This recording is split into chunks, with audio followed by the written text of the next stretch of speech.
ça existe, qu'il y ait des hommes qui aient les enfants, et que ce soit la femme qui paye la pension alimentaire à l'homme. Oui, ça va dans les deux sens, mesdames. Mais attends, c'est trop rapide là. Attends. Malheureusement, il y a des hommes qui font exprès de se mettre en insolvabilité. Comment ça se passe dans ces cas-là? Quand on se sépare, on peut pas avoir tout de suite les automatismes. Il y a de l'émotion, on va pas forcément savoir quoi faire. Et pendant toute la procédure de divorce, le mari doit donner une pension de devoir et de secours à l'épouse. Je pense que vous serez libérées, mesdames, le jour où vous arriverez à faire la différence entre le couple parental et le couple amoureux. Aujourd'hui, on va parler des droits des femmes parce que je trouve qu'on manque de connaissances, on ne se protège pas assez, comme si l'amour, ça nous rendait vraiment aveugles d'un point de vue juridique. Et là, aujourd'hui, je reçois une invitée de marque, ma copine, Stéphanie, qui est avocate en droit de la famille. Comment tu vas, Stéphanie? Je vais très bien, et toi? Ça va, on sort de table, on est contente, on est dans la bonne humeur. Il fait beau. Il fait beau. Du coup, Stéphanie, tu peux te présenter un petit peu? Alors, je m'appelle Stéphanie Touré-Génie, avocat au barreau de la Seine-Saint-Denis. J'exerce depuis février 2019. Je me suis installée directement après avoir eu le CAPA parce que je voulais pas faire de collaboration. Moi, je voulais tout de suite me lancer dans le bain, avoir mes propres clients.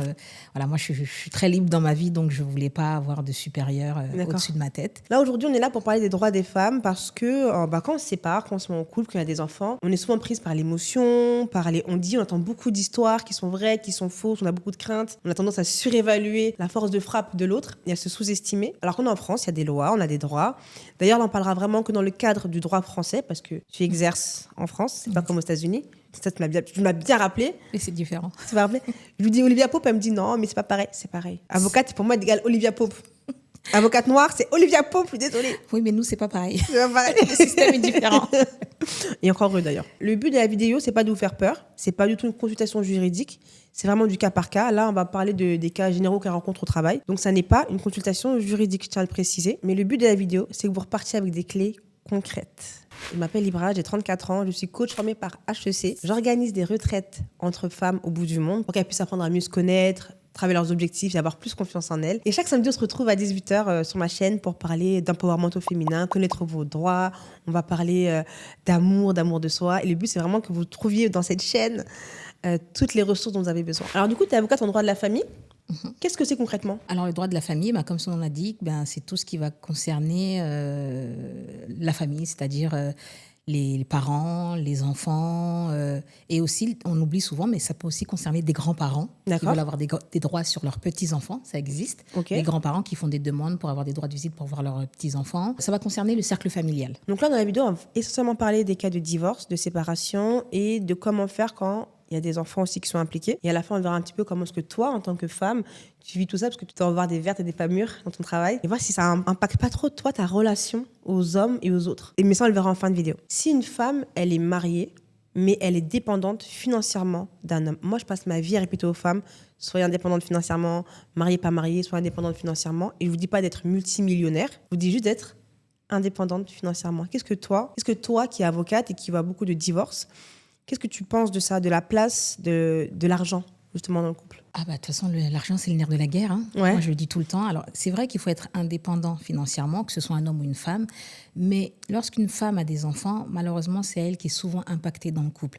Déjà, c'est elle qui porte l'enfant. Et puis après, c'est elle qui reste avec l'enfant parce que parfois, il y a l'allaitement. En tout cas, c'est la maman, généralement, qui s'occupe des enfants.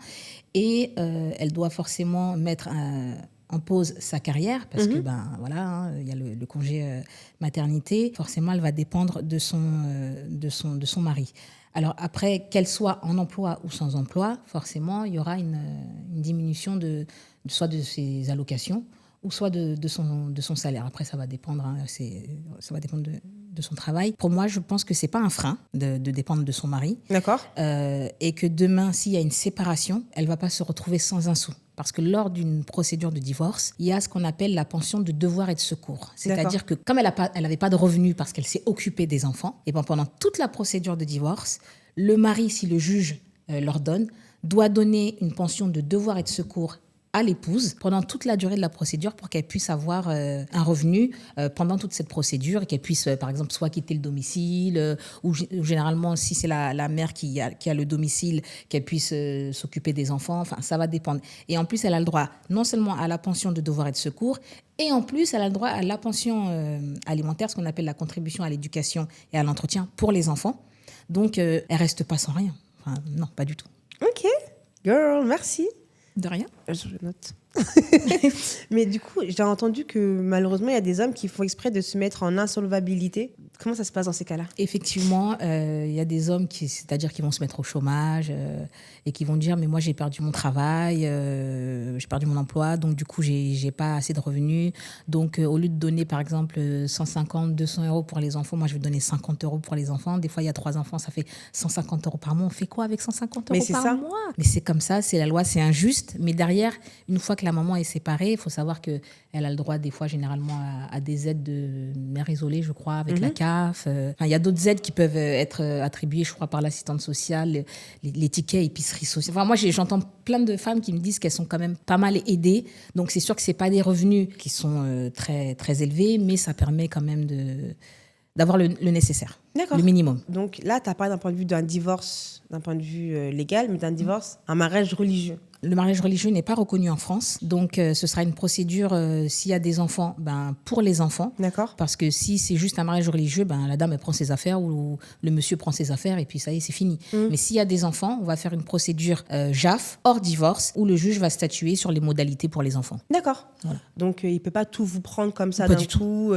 Pas du tout. C'est quasi impossible de se retrouver sans rien, même si on n'est pas marié d'un point de vue légal. Là, se retrouver sans rien, c'est-à-dire que le juge va statuer sur les enfants. D'accord. Voilà. Mais en termes c'est-à-dire de revenus, l'homme, là, on ne pourra pas demander de prestations, de prestations compensatoires, de pensions de devoir et de secours. On ne pourra pas demander puisqu'ils ne sont pas mariés. D'accord. Mais on va pouvoir demander tout ce qu'il faut pour les enfants. D'accord. Tout à l'heure, tu m'avais parlé d'un contrat que tu peux faire quand même juste pour le mariage religieux. Tu peux m'en dire plus? Alors, pour le mariage religieux, ça, il n'y aura pas de contrat. Ce n'est pas possible. D'accord, ok. Mais par contre, quand on se marie civilement à la mairie, on peut faire ce qu'on appelle un contrat de mariage. Et ça, il faut aller voir un notaire. D'accord. Il y a le contrat de séparation de biens. Après, il y a plusieurs modalités dans les séparations de biens. Et tout ça, il faut consulter un notaire 1 mois ou 2 mois avant le mariage. Donc, si je me marie d'un point de vue religieux, je ne suis pas protégée? Pas du tout. Pas du tout. Donc c'est pour ça que mieux vaut faire le mariage religieux et le civil. Ah oui, c'est le civil qui a son importance et qui est valable en France. On entend souvent que cette génération divorce de plus en plus rapidement, qu'il y a de plus en plus de divorces. Qu'est-ce que tu en penses, toi, de ça? Alors, effectivement, et moi, je l'ai beaucoup vu au niveau du Covid en 2021. Je crois que j'ai jamais fait autant de divorces. Alors, je ne sais pas si la proximité du couple a fait qu'ils ont vu que finalement, ils ne s'entendaient pas ou ils ne se connaissaient pas parce qu'ils étaient 24 heures sur 24 ensemble. Mais moi, en tout cas, 2021, c'était génial. Continuez à revenir, vous pouvez. C'est horrible. Continuez à revenir. C'est bientôt l'été, là, donc revenez. Mais effectivement, je trouve que les gens divorcent très rapidement parce que quand je vois la date du mariage et ensuite la date du divorce, par exemple en 2021, moi j'ai eu des personnes qui se sont mariées en 2018. Wow. 2018-2021, ça fait 3 ans, je me dis mais qu'est-ce qui n'a pas marché? Qu'est-ce qui s'est passé? Il faisait pas ci, il faisait pas ça dans la maison, ça m'a fatiguée, j'étais toujours derrière lui. Ou sinon ça peut être aussi des hommes, parce que je prends aussi des hommes, même si on est là pour le droit des femmes. Il y a des hommes qui disent mais elle faisait rien, elle voulait pas travailler, elle voulait rester à la maison, moi je voulais qu'elle aille travailler, elle voulait... Enfin, ça va dépendre du contexte familial qu'ils ont. Mais c'est vrai qu'aujourd'hui, je pense que les couples n'essayent pas de communiquer, de voir où est le souci et puis d'avancer avec ce souci. Enfin, voilà, je pense que c'est trop facile. Ok, du coup, on a le divorce facile. Ah oui, et puis maintenant, les procédures aussi sont aussi accélérées. On a le divorce par consentement mutuel, qui est un divorce hyper rapide où en 3 semaines, 1 mois, vous pouvez être divorcé. D'accord. Alors qu'avant, c'était combien de temps? Mais il y a des divorces qui peuvent durer, par exemple, je sais pas, 3, 4, 5 ans, ça dépend. Il y a tellement de mise en état que des fois, ça n'en finit plus. Et puis, il y a des couples qui veulent se mettre des bâtons dans les roues, qui veulent pas lâcher le morceau. Enfin, ça peut durer très longtemps. Comment tu l'expliques ça qu'on veut pas? Parce qu'en fait, moi, je pars du principe que si on se sépare, c'est parce qu'on arrive à la fin d'une histoire. Donc, on veut plus avoir de lien ensemble, mais on va quand même continuer à se mettre des bâtons dans les roues. Comment tu l'expliques ça? Moi, je pense que l'histoire est peut-être finie, mais il faut que la rage, elle sorte. Alors, soit il faut qu'ils aillent voir un médiateur ou, je sais pas, un psychologue, mais on peut pas se permettre de faire mal autant à l'autre personne parce qu'on se sépare. C'est-à-dire, je te donnerai rien, t'auras rien. Pour les enfants, tu vas voir, je vais te faire la misère, ou même mal parler de l'autre parent aux enfants. Enfin, moi, je pense que c'est pas se séparer en bonne intelligence. D'accord. Pour moi, le meilleur des cas, c'est même si on est en conflit, même s'il y a des choses qui vont pas, on se sépare en bonne intelligence, surtout quand il y a des enfants. Et donc, pour toi, c'est quoi les raisons principales que tu entends le plus souvent qui reviennent comme raison de divorce? Est-ce que c'est l'argent, les disputes, la famille, la belle famille? Moi, j'ai eu plusieurs raisons. Parfois, c'est l'argent. C'est-à-dire que l'homme est trop radin, il ne donne pas assez d'argent. Soit c'est parce qu'il n'y a pas assez d'argent dans le couple, encore une fois, et madame ne veut pas forcément aller travailler, elle veut rester à la maison et c'est monsieur qui fait tout. Parfois aussi, il y a les violences.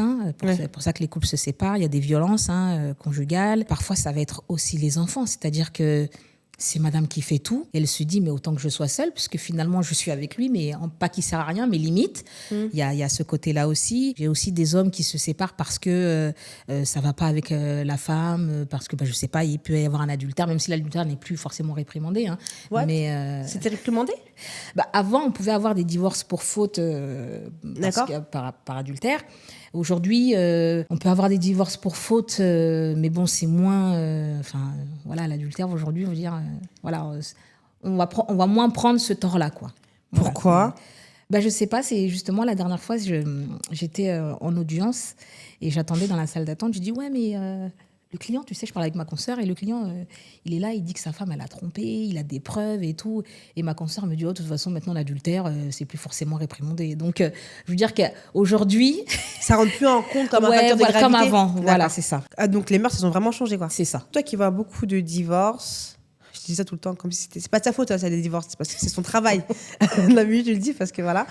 Quand, par exemple, je suis en couple et que je sens que c'est le moment de dire au revoir et que j'ai pas envie d'être rentrée en guerre, qu'est-ce que tu me conseillerais de faire ? De faire une consultation avec un avocat, d'expliquer un petit peu, est-ce qu'il y a des enfants, est-ce qu'il n'y a pas d'enfants, est-ce qu'il y a un bien immobilier, il n'y a pas de bien immobilier, et puis de voir quelle est la meilleure solution. Moi, même si je suis avocat et que généralement l'avocat il plaide et il va au contentieux, on n'est pas forcément obligé d'y aller. Comme je dis, il y a des divorces par consentement mutuel ou même des divorces devant le juge qu'on appelle des requêtes conjointes où on peut travailler en bonne intelligence avec l'avocat adverse et on fait des choses à l'amiable. Ça arrive ? Ça arrive, oui. Moi, j'essaye toujours d'abord de concilier. Quand je dis concilier, c'est pas qu'ils se remettent ensemble. C'est-à-dire de faire en sorte que la séparation se passe de la meilleure des manières. Parce que toujours se chiffonner, finalement, à quoi ça sert ? Vous allez quand même vous séparer. Donc, autant le faire en bonne intelligence. Moi, je suis pas là pour crier « Non, mais madame, elle veut ci, non, mais madame... » tranquille, comme je dis, avant nous, vous étiez bien, vous n'aviez pas besoin de nous. On va toujours continuer à faire les choses. Ouais. Même si on est avec vous, mais on va continuer à les faire correctement. Et surtout, quand il y a des enfants, à ne pas impacter les enfants. Parce que c'est terrible. Pour moi, c'est un mystère. Les gens s'attendent à ce que je me suis séparée il n'y a pas longtemps. Les gens s'attendent à ce que ce soit la guerre entre nous. Ils sont étonnés. Mais non, en fait, c'est la fin d'une histoire. C'est juste terminé. Il faut juste trouver un arrangement qui plaise à tout le monde. Et c'est tout. Et je pense que la meilleure des vengeances, tu me dis ce que tu en penses, c'est de refaire sa vie. Oui, effectivement. Au lieu de vouloir lui tirer dans les pattes, de vouloir... En fait, ta paix, si vraiment tu veux lui faire mal, à mon sens, c'est de lui montrer que tu es en paix. C'est ça. Et que tu veux plus rien de toi. En fait, tant que je suis plus avec toi, c'est tout ce qui m'apporte. Le reste, là, pas grave. Prends. Tant que tu dégages de ma vie. Et on n'est pas assez concentré. Je trouve qu'on est trop dispersé sur des détails, non ? Sur l'argent, sur le week-end sur 2, sur des petits détails. Et ça peut durer justement 3-4 ans à cause de ça. Ah oui, ça prend du temps parce qu'il y a des mises en état. C'est quoi mise en état ? Les mises en état, c'est-à-dire que c'est une audience où on ne va pas devant le juge, à part si on a des demandes particulières. C'est là où on doit remettre nos conclusions. C'est-à-dire les conclusions, c'est un acte qu'on fait où on répond aux demandes de la partie adverse, ainsi de suite. Généralement, il y a telle mise en état pour la partie en demande, telle mise en état pour la partie en défense, et puis on répond à chaque fois aux conclusions. Il peut y avoir des incidents aussi, c'est-à-dire des conclusions incidentes, parce que à ce moment-là, dans la procédure, il y a eu un incident, donc on en fait part au juge. Donc c'est toutes ces mises en état qui font perdurer les procédures. C'est comme si tu viens et tu rajoutes quelque chose au dossier, quoi. Voilà, c'est ça. D'accord. Avec les pièces, pour qu'après la juge, à la fin du dossier, à la fin de la procédure, du moins, elle ait toutes les cartes en main pour prendre une décision. Et ça peut durer des années comme ça ? Ça peut durer des années. C'est triste, hein ? C'est triste. C'est triste. Bon, après, c'est bien pour toi, tu t'enrichis. Oui, on s'enrichit. Mais parfois, parce que je travaille souvent au forfait. D'accord. Des fois, je peux demander, je sais pas, je vous dis une bêtise, 5 000 € pour un divorce. Mais des fois, le divorce, il va durer 5-6 ans. 5 000 € sur 5-6 ans, ça fait quoi 1 000 € par an. 1 000 € par an. C'est pas avec ça qu'on s'enrichit. C'est pour ça qu'il faut aussi que les gens comprennent que parfois, les honoraires peuvent être aussi élevés parce qu'il y a un travail derrière et que les procédures sont longues. Il y a les mises en état, c'est très long. C'est pour ça que moi, je conseille vraiment, si c'est possible, de faire toujours des consentements mutuels qui sont beaucoup plus courts, qui vont faire en sorte que la procédure soit rapide. Soit rentable pour elle. Rentable aussi. À l'argent, c'est le nerf de la guerre. Hein. Voilà. Non, parce que t'as arrivé avec son gros sac Louis Vuitton, là. C'est bon. Comment tu te sens, là, Stéphanie? Très, très bien, oui. Tu te sens très sérieuse et très dans ton rôle d'avocat. Je réponds justement à mes clients ou à mes futurs clients. Hein, venez me voir. Mais en fait, je suis bien, ouais, je suis bien. Après, je vais pas non plus montrer mon côté désinvolte. Voilà, on est dans un cadre quand même juridique et il faut que les personnes se disent ah oui, non, l'avocate, elle a bien répondu, là, il faut que j'aille la voir. Mais venez, on va bien rigoler. Mais je pense qu'il n'y a pas de corrélation entre ton bagage académique, ton professionnalisme et ton côté désinvolte. Hein. Moi, je te vois hyper rigolote et j'ai confiance dans tes compétences.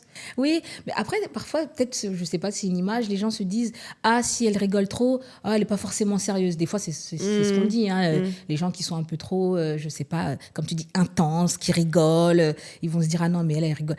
Moi, je suis désolée, c'est pas parce qu'on est avocat qu'il faut, entre guillemets... tirer la tronche. Voilà, tirer la tronche, voilà, être tout droit, ne pas rigoler, toujours être sérieux. Non, je veux dire, on est humain comme tout le monde. Bah oui, c'est pour ça que j'ai dit. Depuis le début de l'interview, je suis là, mais ça va, Stéphanie? Ouais, ça va. Alors que on était en mode, non, je suis en mode... Okay. Ouais, non, mais là, je suis très, très sérieuse. Là. Donc, je vais t'appeler maître alors, du coup, pour la fin de l'interview, parce que là, t'es très sérieuse. Non. Tu m'intimides. Ah oui, c'est vrai, l'avocat. Je t'intimide, non. J'ai oublié, c'est vrai, l'avocat. C'était on rigole ensemble. Je suis en mode, oui, c'est vrai. Hein, non, mais c'est vrai que quand je commence à rentrer, c'est ça, dès que je commence à rentrer aussi dans mon rôle, je le suis à fond et du coup, je me concentre et j'essaye de. Voilà. Moi, ça me rassure, tu vois. Bon, après, si tu veux mon petit côté intense, allez, je suis là. Non, c'est bon. C'est bon. Il ne reste que 20 minutes de tournage, mesdames. Alors, dites-moi en commentaire ce que vous en pensez de ce qu'elle a dit. Moi, je trouve qu'il n'y a pas de corrélation entre le caractère de la personne et son professionnalisme. Avant, j'étais comme ça. Genre, quand j'ai fait HEC, j'étais en mode... j'ai fait HEC, j'étais que en blazer, je mettais un béret, j'avais des lunettes Louis Vuitton, grosse monture, alors que je vois très bien, pour montrer que toi, pour incarner mon personnage. Je me suis dit, mais en fait, je peux être moi-même et mon bagage académique reste le même, en fait, tu vois. Après, c'est les gens, s'ils veulent te juger par rapport à ça, c'est eux qui sont bêtes, qui passent à côté de... Après, l'image est très importante. En France, moi, je trouve, j'ai l'impression que plus tu vas être bien habillée, plus tu vas être un peu sérieuse, les gens vont se dire je vais prendre plutôt cette avocate qui est bien habillée, qui est propre sur elle, plutôt que l'avocate qui va arriver, je sais pas, je dis une bêtise, je dis pas que les avocates en jean sont pas sérieuses, mais je sens qu'ils vont plus prendre l'avocat qui est habillé en tailleur, talon, plutôt que celle qui arrive en jean, jean basket. Bon, moi je suis en basket aujourd'hui, parce que j'ai pris les transports, donc je voulais pas être en talon. Pour moi, l'habit ne fait pas le moine, mais ça dépend après ça dépend du contexte, quoi. D'accord. Je veux dire. Ok. C'est intéressant que vous me disiez dans les commentaires ce que vous en pensez de ça. C'est quoi les erreurs les plus fréquentes que les femmes font en début de séparation? C'est-à-dire des erreurs? Je sais pas, elles vont partir avec les enfants sans prévenir, elles vont pas déclarer telle chose au commissariat parce qu'elles trouvent que c'est pas important. Pour moi, il n'y a pas de il n'y a pas d'erreur. C'est-à-dire que quand on se sépare, on ne peut pas avoir tout de suite les automatismes. Il y a de l'émotion. Si on n'est pas du domaine juridique, on ne va pas forcément savoir quoi faire. On fait l'instinct présent, c'est-à-dire que s'il y a des enfants, la maman, forcément, c'est l'instinct maternel, elle va prendre ses enfants et partir. Et si c'est le mari qui veut partir, j'ai toujours vu les maris partir et laisser les enfants. En tout cas, ça, c'est dans mon cas à moi, je n'ai pas vu de père partir avec les enfants. Par contre, et là, je veux le préciser, j'ai déjà vu des pères se battre pour être présents dans la vie de leur enfant. C'est-à-dire payer une pension alimentaire, les prendre lors de leur jour de visite, être présent, quoi. Parce qu'il n'y a pas que des... Et ça, c'est important. Et je suis contente parce qu'on a des juges qui commencent aussi à être pro-papa. Et c'est important de le dire aussi. On n'a pas que des pères qui sont absents. On a aussi des pères qui sont présents. Et c'est important de valoriser aussi les pères qui sont présents. Ok, merci beaucoup pour ce message. C'était important. Du coup, pour répondre à la question, l'erreur à ne pas commettre, c'est de ne pas consulter. Voilà. Il faut vraiment consulter avant pour connaître ses droits et savoir quoi faire et choisir aussi la bonne procédure. Et surtout, comme c'est du cas par cas, là, Stéphanie ne peut pas tout nous dire, tout nous dévoiler pendant l'interview. N'hésitez pas à la voir sur Instagram. T'as Instagram ? Oui, alors je ne suis pas très réseaux sociaux, mais vous pouvez me joindre sur mon portable. Ma secrétaire va répondre. Après, sur Instagram, oui, pourquoi pas. J'y vais pas souvent, mais oui, pourquoi pas. Ok, je mettrai toutes ces coordonnées dans la description. Comme ça, moi, si on veut te retrouver, on te retrouvera. Et maintenant, on va parler d'un cas spécifique, les violences conjugales. Que faire en cas de violence conjugale d'un point de vue juridique ? Alors, d'un point de vue juridique, je peux vous dire que les violences conjugales, parce que j'en ai pas mal au cabinet, ça dépend vraiment d'une personne à une autre. Il y a une personne qui va venir consulter. On aura beau lui dire, allez déposer plainte, allez voir une association, machin. Elle a tellement peur qu'elle ne fera rien. Et peut-être 6 mois après, elle se sera tellement fait casser la gueule, désolée du terme, qu'elle va revenir limite en rampant en disant « aidez-moi ». Et là, on ouvre la porte grand ouverte et on la laisse rentrer et on lui dit « là, on va vous aider, mais par contre, il faut absolument que vous fassiez tout ce qu'on vous avait dit ». Et là, elles arrivent à aller déposer plainte, encore avec de la peur, mais elles y arrivent un peu plus, on va dire, de manière un peu plus aisée. Voilà, c'est un peu plus facile pour elles. Après, on va avoir celles qui se disent « Ah non, moi, je vais tout de suite déposer plainte, je m'en fiche de ce qui va arriver. » C'est vraiment au cas par cas. Là, je ne peux pas donner de choses générales. Il faut s'adapter à la personne qu'on a en face parce qu'il y en a qui vivent des choses tellement terribles que c'est difficile c'est-à-dire de les bousculer et de leur dire « Mais il faut aller déposer plainte, mais qu'est-ce que tu fais ?» Voilà, moi, il y a des moments où je suis un peu dure avec certaines clientes parce que je sais que le risque est énorme. Et il y en a où je suis un peu plus douce aussi, parce que le risque est aussi énorme, mais elles n'ont pas le même tempérament. C'est pour ça que j'adopte en fait mon comportement par rapport à ces femmes. Et surtout, ne pas les juger. C'est ça, merci. Ne pas les juger, ne pas dire « mais qu'est-ce qu'elle fout, pourquoi elle ne va pas déposer plainte ?» C'est pas si facile que ça. Voilà, c'est tellement sensible qu'on ne peut pas se permettre de juger une femme victime de violence. De toute façon, tout ce qu'il y a à faire, pour moi qui étais victime de violence, c'est juste nous laisser la porte ouverte. C'est ça. En fait, le jour où on aura un déclic, comme tu dis tout à l'heure, quand on aura un déclic 6 mois, 3 mois après, au moins le fait de savoir que maître est là et qu'elle ne va pas me juger et qu'elle va m'accueillir, c'est ça. C'est déjà un grand cadeau que vous nous faites. Ça, c'est un premier point. Et surtout, tu me dis si je me trompe, poser des mains courantes, comme ça, moi, il y a des traces. Mais même ça, des fois, il y en a qui ont peur. Il y en a qui ont peur. Moi, là, j'ai une personne au dossier, dans mes dossiers du moins, pardon. Et cette personne, il y a peut-être 2 ans, je l'ai vue. Elle me parlait déjà de violence conjugale. Je lui ai déjà dit, mais il faut que vous allez déposer plainte. Elle était déjà venue me voir. Et 2 ans après, là, elle est revenue. C'est marrant, elle est revenue il y a peut-être 1 mois. Et elle a toujours du mal à aller déposer plainte. Elle est tétanisée. Au téléphone, on sent la peur, on sent qu'elle tremble, on sent qu'elle n'est pas bien. Et elle a une fille. Donc, je la laisse. Petit à petit, ça va aller. Petit à petit, on va y arriver. Elle a déjà fait, là, il y a peut-être 2-3 jours, une main courante. Donc, on y arrive.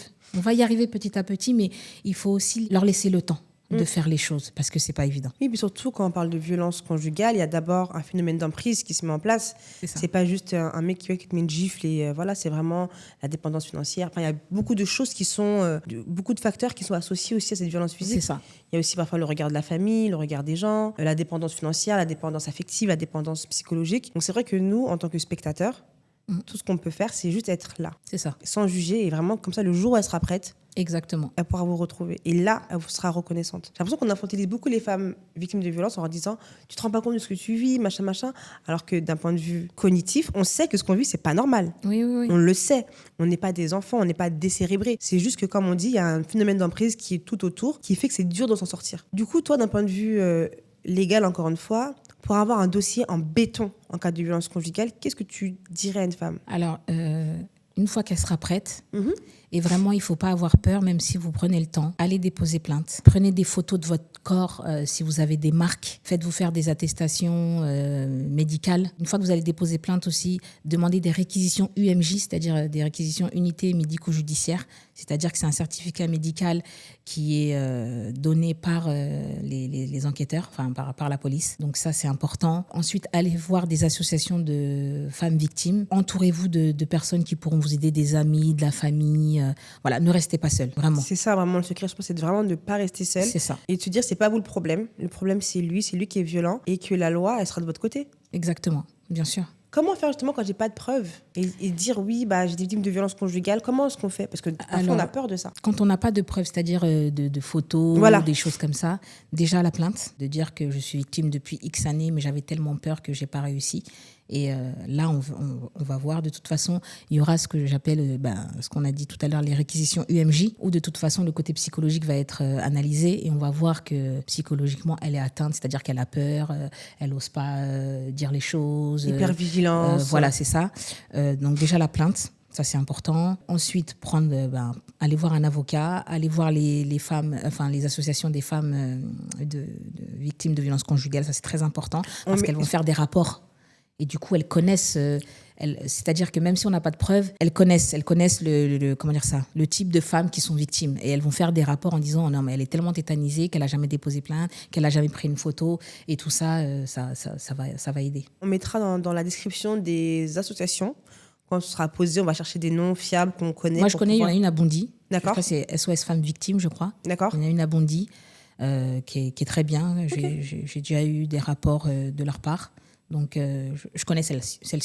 Il y a une chose que tu m'as dit tout à l'heure qui m'a impactée. Tu m'as dit que même si je ne suis pas divorcée, j'ai le droit de partir avec mes enfants. Oui. Et que ce n'est pas un enlèvement. Non, En fait, tu peux partir avec tes enfants, parce qu'à un moment donné, il faut bien que les enfants ils aillent quelque part, soit avec le père, soit avec la mère. On va pas les découper en deux. Donc, c'est pas un enlèvement à partir du moment où, si tu pars, et que l'homme, enfin le père appelle pour prendre des nouvelles de ses enfants, ou même pour venir les prendre un week-end sur 2, ou même lundi, je passe prendre mes enfants, que tu ne lui interdis pas de voir les enfants, il n'y a aucun souci. Donc, tu as le droit de partir. On a le droit de partir. À un moment donné, il faut bien acter la séparation. Il faut bien montrer, écoute, on se sépare. C'est moi qui prends les enfants. Dès que tu veux les voir, là, après, c'est de la bonne intelligence. Dès que tu veux les voir, tu me dis tel jour, tel jour, tel jour. Et après, si ça se passe bien comme ça, sans forcément saisir le JAF, il n'y a pas de souci. Maintenant, si ça ne se passe pas bien, on peut acter avec un abandon de domicile en disant je suis partie, voilà, et je compte saisir le JAF pour que le JAF statue sur les mesures concernant les enfants. Voilà, c'est pas un enlèvement. Un enlèvement, c'est vraiment, on donne pas de nouvelles, on s'en va au bout du pays, au bout du monde, ou dans le sud de la France si on est dans le nord, ou vice-versa, ou peu importe. Là, voilà, on peut montrer que c'est un enlèvement. Mais c'est pas parce qu'on se sépare qu'on prend les enfants que tout de suite on est dans un enlèvement. Il faut pas faire l'amalgame, en fait. D'accord. À un moment donné, c'est très important. À un moment donné, il faut bien acter la séparation. C'est voilà. ça. Moi, demain, si je me sépare, à un moment donné, il faudra bien qu'on mette les enfants quelque part. Donc, soit ils restent avec monsieur, soit ils restent avec madame. Mais il faut bien partir à un moment donné. D'accord. Et c'est pas du tout un enlèvement. Enfin, non. Merci, parce que beaucoup ont peur de se dire, mais si je pars, ça va être conçu comme un enlèvement, etc. Il y a une chose que tu as dite, encore une fois, parce que moi, je vais revenir dessus, parce que tout à l'heure, on a parlé en off, donc il y a des termes que je comprends maintenant, faut les expliquer. Tu as dit le commissariat. Si je veux partir de chez moi et que ce ne soit pas considéré comme un enlèvement ou comme une disparition, il faut que j'aille dire au commissariat, je suis partie de chez moi. Exactement, je suis partie, ma nouvelle adresse c'est tant.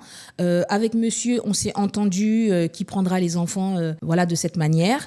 Et si on ne s'entend pas, je vous indique que je vais saisir le JAF incessamment sous peu. Donc tu peux aller au commissariat, dire que je quitte le domicile conjugal avec les enfants à telle date pour aller dans telle adresse. Voilà. Et que dans tant de temps, je vais saisir un juge pour pouvoir mettre en place quelque chose d'assez équilibré. Donc en gros, que tu n'es pas dans la résistance, tu n'es pas dans l'enlèvement. Exactement. Mais pendant ce laps de temps, c'est-à-dire avant d'avoir une date d'audience, c'est pas demain. Oui. Pendant ce laps de temps, il faut pouvoir communiquer avec le père pour que le père puisse voir ses enfants, qu'il parle avec ses enfants. Voilà. C'est-à-dire que quand il n'y a pas de jugement, il n'y a rien qui régit les règles. C'est ça qui cadre, ouais. Voilà. Donc, c'est aux parents d'être intelligents et de mettre en place des choses pour les enfants. C'est ça, parce qu'en fait, il y a deux choses qu'on ne comprend pas. Il y a le couple parental, puis il y a le couple amoureux. Moi, aujourd'hui, je considère que je suis en couple parental. Le couple amoureux, il est terminé. On n'est plus amoureux, on n'est plus ensemble. Chacun vit dans son côté, mais on reste un couple parental. Demain, il y a un problème avec mes enfants, je peux appeler le papa. Demain, il a besoin de quelque chose, il peut m'appeler. On reste un couple parental. Et même, un truc tout bête, il y a quelques semaines, on a été convoqués à l'école pour ma fille. On était tous les deux là. C'est ça. Pour montrer à ma fille qu'on est là. On reste un couple parental. Je pense que vous serez libérés, mesdames, le jour où vous arriverez à faire la différence entre le couple parental et le couple amoureux. C'est deux choses totalement différentes. Le couple parental, jusqu'à la mort. Tu veux pas, les enfants ils sont là. C'est ça. Donc, autant faire les choses en bonne intelligence, comme tu dis.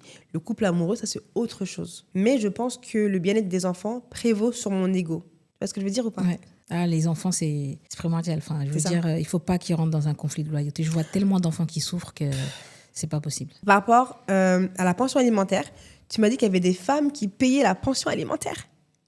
Oui, il peut y avoir des femmes qui payent... Alors, c'est vrai que ce sont des cas qui sont peut-être rares pour vous, mais ça existe. Il y a des femmes qui peuvent payer des pensions alimentaires, c'est-à-dire que c'est l'homme qui a les enfants. Ça existe, qu'il y ait des hommes qui aient les enfants, et que ce soit la femme qui paye la pension alimentaire à l'homme. Oui, ça va dans les deux sens, mesdames. Mais attends, c'est trop rapide. Là. Attends. Il faut que mon cerveau processe. C'est-à-dire, une femme, quand elle a les enfants... Monsieur paye une pension alimentaire. Oui. Ça va aussi dans l'autre sens. Et t'as déjà vu J'ai des dossiers comme ça. Qui donne de l'argent tous les mois. Oui. Et elle a fait quoi de sa vie ? Enfin, c'est bête. Elle travaille. Mais vu que c'est monsieur qui a les enfants, elle donne une pension alimentaire à monsieur pour les enfants. C'est trop bien. Et ça va dans les deux sens. Et en termes de... Enfin, genre... carrément, je bafouille. J'aime pas mon latin. En termes de culpabilité... Moi, je pense que je m'en foutrais, mais je juge pas d'ailleurs. Mais... Comment elles se sentent quand elles font ça ? Elles culpabilisent pas ? Je suis fascinée. C'est pas qu'elles culpabilisent, c'est juste que le dossier, en l'état, fait que c'est monsieur qui a les enfants et madame qui doit donner la pension alimentaire. C'est pas un choix d'elle, c'est rarement un choix d'elle. Généralement, c'est imposé, ça. Moi, le dossier que j'ai en tête, c'est un choix où c'est le juge qui a imposé. d'accord. Et d'ailleurs, ce dossier-là, il m'a fendu le cœur parce que cette décision, elle est arrivée le 22 ou 23 décembre, juste un peu avant Noël. Et quand j'ai reçu la décision et que j'ai dû l'annoncer à madame, mais j'étais dans un état limite, j'avais les larmes aux yeux. Je me suis dit, mais comment je vais annoncer à madame que c'est monsieur qui reste dans le logement, que c'est monsieur qui a les enfants, que c'est elle qui doit partir et c'est elle qui doit donner une pension. Mais c'est quoi les raisons qui ont amené ça, le juge? Il y avait un contexte, si je me rappelle bien, c'est un vieux dossier, mais si je me rappelle bien, je crois que la maison qu'ils avaient, elle avait, je crois, 12% de la maison. Et lui, il avait le plus gros pourcentage. Et du coup, c'est lui qui est resté dans la maison. Oui, quoi. Oui, d'accord. Je pense qu'elle a statué comme ça. Et surtout, la juge, si je ne me trompe pas, elle ne voulait pas changer les enfants de domicile pour qu'ils aient leurs attaches par rapport à l'école et tout ça. C'était très compliqué. Et aller annoncer ça la veille de Noël à une maman, quoi. Mais ça arrive. Et c'est comme ça. Et c'est la décision du juge et on n'y peut rien. Mais derrière, vous pouvez faire appel. Enfin, voilà, on peut faire changer la tendance, mais ça arrive. Et justement, en parlant d'enfants, moi, je pense que le pire cauchemar de tous les parents qui regardent la vidéo, c'est le placement en foyer. Dossier très difficile. Ouais. Là, j'ai des dossiers, faut s'accrocher. Vraiment, les placements, c'est... alors moi, en cas de séparation. En cas de séparation. Ah, en cas de séparation, il y en a, mais généralement, ils vont soit chez la mère, soit chez le père. D'accord. Quand ils sont placés, c'est que c'est vraiment des dossiers... Voilà, c'est des dossiers très sensibles.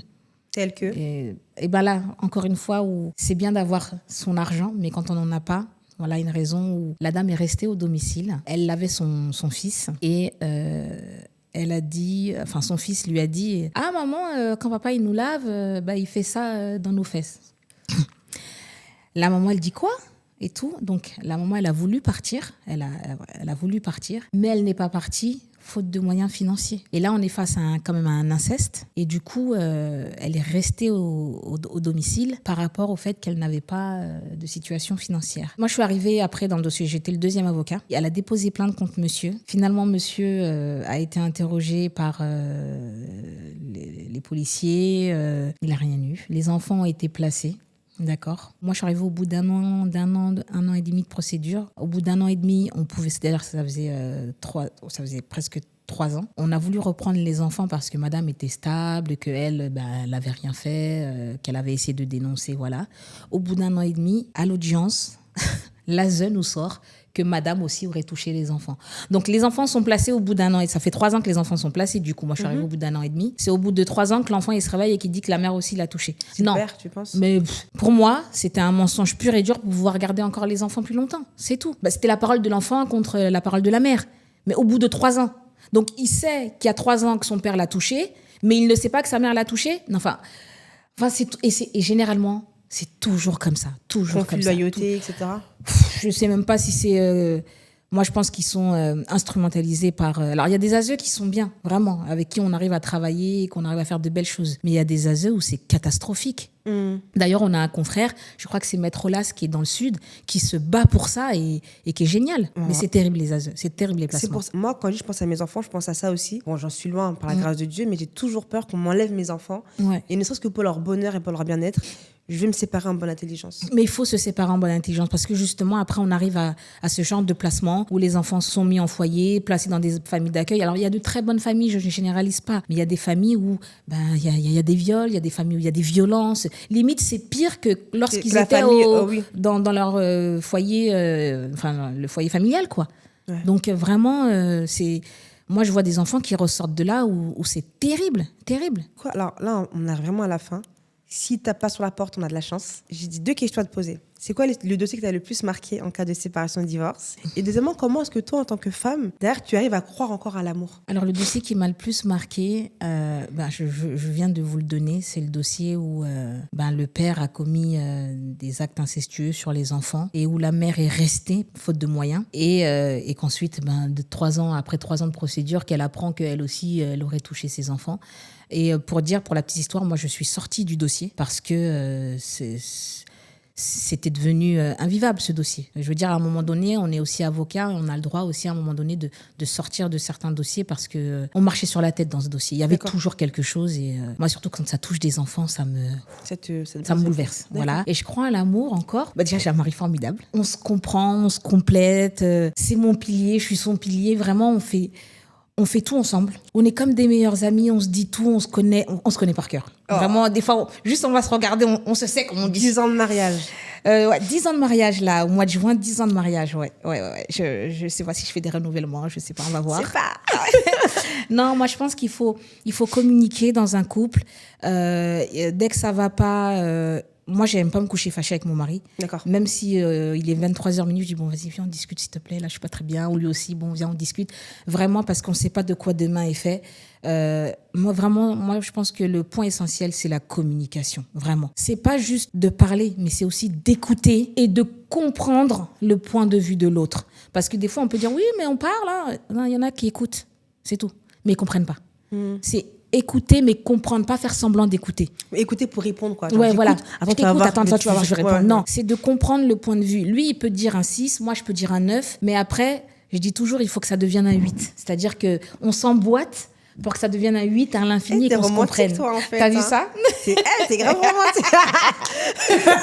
Bah oui, quand même. Hein. Non, franchement. Donc, non, voilà, il faut communiquer, c'est important et voilà, c'est tout. Mais du coup, c'est aussi de voir tous ces enfants placés, ces divorces, ça t'a pas un peu biaisé tes relations non, parce dans que ta comme posture je de dis... maman, dans ta posture de Non, de parce d'épouse? que j'avais mon maître de stage qui m'a toujours dit, il faut être concerné mais détaché, c'est-à-dire que dans le dossier j'y vais à fond et tout, mais une fois que je rentre chez moi, moi je dépose le sac, je vis ma vie quoi. Je veux dire, je vais pas trimballer le sac dans la maison. Ah oui, mais j'ai cette maman là, elle a eu ça avec ses enfants, est-ce que moi si ça m'a... Non, moi je laisse tout, voilà, je prends voilà, comme je dis, je suis détachée, mais je suis concernée, je vis le dossier à fond quoi. Sur ces belles paroles, Stéphanie, on va rendre l'antenne.